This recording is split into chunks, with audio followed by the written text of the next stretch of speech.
Bueno, ahora lo que vamos a hacer en esta clase de consulta es plantear algunos aspectos del ejercicio adicional 1 de la serie de gases, ¿sí? Que nos van a permitir repasar un poquito algunos conceptos. Recuerden, cualquier duda, liberen el micrófono y la van planteando sobre la marcha, ¿sí?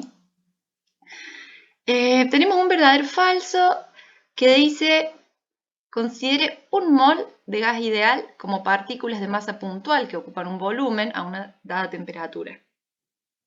Indique en cada caso si la afirmación es verdadera o falsa, justificando en cada caso su respuesta. Entonces vamos a anotar la información que nos da el enunciado. ¿Sí? Tenemos un mol de gas que se comporta de manera ideal, ¿sí? Que bueno, esto ya lo estuvimos viendo el otro día, pero consideramos que un gas se comporta de manera ideal haciendo principalmente dos aproximaciones, que es que el volumen, ¿sí?, de las moléculas o átomos es despreciable, ¿sí? Esto es lo que, perdón, de moléculas y átomos. Recordemos que podemos tener gases de átomos como gases de argón, helio, ¿sí? Y con esto un poco estamos también diciendo que también son despreciables las fuerzas de repulsión, ¿sí? Y por otro lado decimos que las interacciones o las fuerzas de cohesión o atracción también son despreciables, ¿sí? Estos son dos aproximaciones que hacemos, ¿sí?, cuando decimos que podemos describir el comportamiento de un gas como ideal. Nada más, eso es un breve repaso. Entonces, veamos qué nos preguntan en este verdadero o falso. En el A nos dicen que la velocidad RMS, en realidad son sus siglas en inglés, que significa, si no me equivoco, root mean square, o velocidad cuadrática media, ¿sí? La velocidad cuadrática media de las moléculas depende directamente de la temperatura del gas. Bien. Si ustedes estudiaron el teórico, estudiaron el libro, vamos a ver entonces qué podemos hacer respecto a este ejercicio 1. Se sabe que si uno tiene un recipiente con una muestra de gas, ¿sí?, a una dada temperatura, ¿sí?, acá adentro las moléculas o átomos tienen distintas velocidades, ¿sí? Que el ejemplo que da el libro siempre es que tenemos en una misma autopista autos que van a distintas velocidades, ¿sí? Bien, entonces acá adentro tenemos moléculas que se mueven a distintas velocidades, ¿sí? Bien, y Maxwell-Boltzmann podemos describir de alguna manera la fracción de moléculas que está a cada velocidad. Fracción significa, ¿sí?, digamos, el total, digamos, que cuánto número de moléculas se mueve a una dada velocidad sobre el número total de moléculas, ¿no? Eso es simplemente fracción. A eso lo llamamos acá como una fracción, ¿sí? Si en función de la velocidad vamos a encontrar que la distribución, siempre es difícil hacer estos grafiquitos, sigue un comportamiento de este tipo. ¿Estamos? Donde la velocidad cuadrática media más o menos se ubica por acá. El máximo de ese gráfico es la velocidad más probable, ¿sí? Y la velocidad cuadrática media, o RMS, ¿sí?, tiene una relación matemática que, si no me equivoco, es 3 por la constante de los gases ideales por la temperatura dividido el peso molar molecular o molar de la molécula en cuestión. Entonces, para resolver el inciso A o el inciso 1, ¿sí? A ver, que nos preguntaba, que dice que la velocidad de las moléculas depende directamente de la temperatura del gas. Bien, vamos a interpretar esto como se aprendió en el ciclo de nivelación, de que la velocidad cuadrática media, a ver, vamos a... tendríamos, o digamos, se cumpliría esto si entre la velocidad cuadrática media la divido por la temperatura, ¿sí?, y eso me da una constante. Esto significa que hay una relación directa.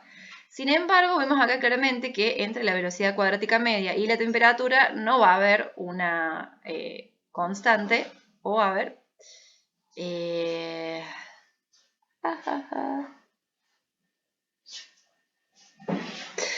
porque depende con...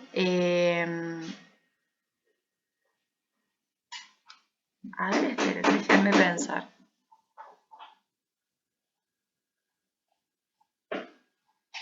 Sí, no, esto no se va a cumplir porque cuando yo despejo la velocidad cuadrática media de acá, ¿sí?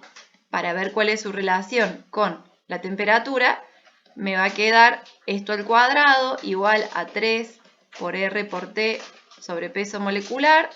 Y cuando termino de llegar para ver si el cociente es igual a una constante, por más que acá llegue a una constante, acá no llego al cociente de las dos variables que estoy analizando. Acá llego al cociente de una variable elevado al cuadrado y la otra, elevado a la 1. Entonces la respuesta es no, falso, porque no hay una relación directa entre estas dos variables, ¿sí? Nada más. Sí sabemos que la velocidad depende de la temperatura, pero matemáticamente no con la relación que yo entiendo que están proponiendo en ese enunciado, ¿sí? Bueno, vamos a pasar al siguiente. ¿Sí? En el siguiente ejercicio o inciso, nos dicen que al disminuir el volumen a temperatura constante, disminuye el recorrido libre medio de las moléculas, ¿sí? Bien, esto ya está orientado un poquito más al modelo cinético de los gases, donde en este modelo se busca poder explicar la expresión de la ley de los gases ideales, tomando en cuenta, tomando en cuenta el movimiento que tienen las moléculas y átomos de un gas, ¿sí? Y a partir de las leyes de Newton desarrollar una expresión para llegar a la ley de los gases ideales, ¿sí? De donde, sale justamente la velocidad cuadrática media, bueno, en fin. Bien.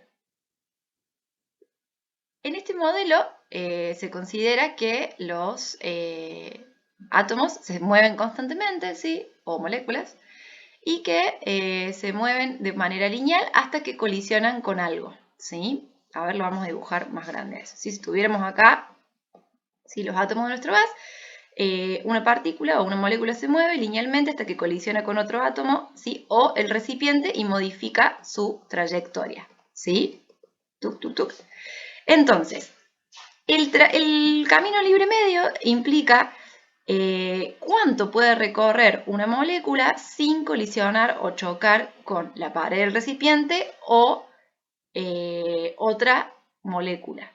Entonces, este enunciado me dice que cuando déjenme leer bien qué dice.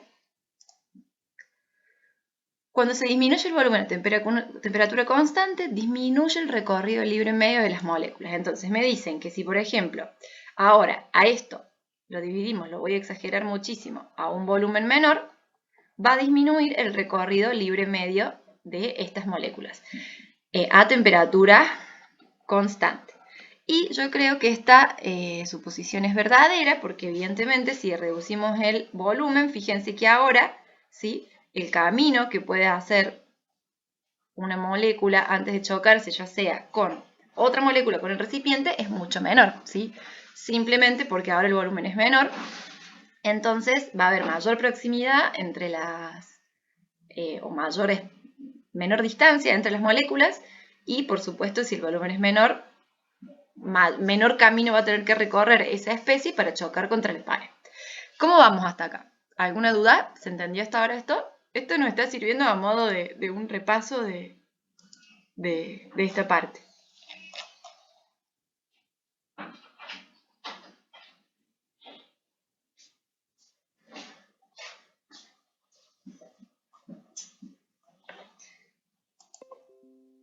Bien. Bueno, y por último, a ver qué dice por acá. Al disminuir el volumen de temperatura constante, disminuye la frecuencia de colisiones con las paredes del recipiente, ¿sí? Bueno, esto es importante, ¿sí? La frecuencia de colisiones, ¿sí? Esto para resolver el último inciso, está íntimamente relacionado, a ver, frecuencia de colisiones con las paredes del recipiente, a el concepto de presión, ¿sí? Ya que recordemos que la presión que ejerce un gas sobre su recipiente tiene que ver con las constantes colisiones que recibe en promedio esa pared del recipiente de las partículas del gas, ¿sí? Entonces, si tomamos el mismo ejemplo que recién, si se disminuye el volumen a una temperatura constante, esto es muy importante, y bueno, si el camino libre medio disminuye, habíamos dicho que entonces ahora había más probabilidad o debe recorrer menos camino la molécula para chocar con las paredes del recipiente, por lo cual esta proposición es correcta, ¿sí? Es verdadera, porque al disminuir el volumen hay más probabilidad de que aumente la frecuencia de colisiones, o a esto también lo conocemos como la ley de... es la ley de Boyle, ¿sí? De que presión y volumen a temperatura constante, esto es lo, digamos, esto que dice el modelo cinético de los gases, o que podemos entenderlo con el modelo cinético de los gases, no es más ni menos que la ley de Boyle, ¿sí? Donde, ¿qué dice esta ley? Si la graficamos acá, a ver, bueno, a ver, vamos a hacer un nuevo archivito para... Si yo grafico presión versus volumen, obtengo una isoterma, ¿sí? Donde vemos que si ahí decían, por ejemplo, estoy en un punto A, donde tengo un volumen A, ¿sí? Y voy hacia un punto B, donde tengo un volumen B, lo que observo es que la presión debe aumentar si la temperatura es constante. ¿Estamos? Entonces, fíjense que lo que se acaba de decir en ese enunciado no es más ni menos que la ley de Boyle, digamos de alguna manera, o está relacionado a la ley de Boyle, pero explicado en términos de comprender el movimiento de las moléculas, ¿sí? A partir del modelo cinético de los gases. ¿Estamos? Bien, voy a cortar el videito acá